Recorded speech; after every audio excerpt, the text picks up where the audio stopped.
ফাইনালে চোখ রেখে চ্যাম্পিয়ন্স ট্রফির প্রথম সেমিফাইনালে আজ মুখোমুখি হবে অস্ট্রেলিয়া ও ভারত। দুবাই আন্তর্জাতিক ক্রিকেট স্টেডিয়ামে ম্যাচ শুরু হবে বাংলাদেশ সময় বিকেল ৩টায়। জয় নিয়ে তৃতীয় শিরোপার পথে এগিয়ে যেতে চায় ভারত। আর অজিদের মিশন হাই ভোল্টেজ সেমিফাইনাল রাঙিয়ে ফাইনালে পা রাখা। নাজবুস সাকিবের রিপোর্টে দেখুন বিস্তারিত।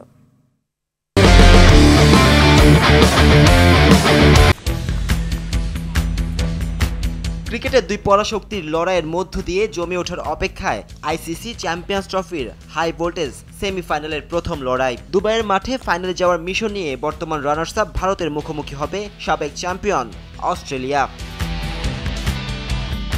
ওয়ানডে ক্রিকেটে দু দলের ১৫১ দেখায় ভারতের ৫৭ জয়ের বিপরীতে অজিদের সাফল্য ৮৪ বার। তবে চ্যাম্পিয়ন্স ট্রফির ময়দানে ভারতের কাছে পিছিয়ে টিম অস্ট্রেলিয়া। ৪ দেখায় অজিরা জিতেছে একবার, ভারতের জয় এসেছে ২ ম্যাচে, একটি ম্যাচ ছিল ড্রয়ের তালিকায়।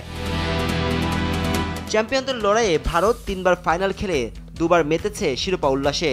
সবশেষ আসরে পাকিস্তানের কাছে হেরে হাতছাড়া করে তৃতীয় শিরোপা। এবারের আসরে গ্রুপ সেরা হয়ে সেমিফাইনালের টিকিট কেটেছে রোহিত শর্মার দল। জয়ের আত্মবিশ্বাসটা কাজে লাগিয়ে ফাইনালে জায়গা করতে চায় ম্যান ইন ব্লু।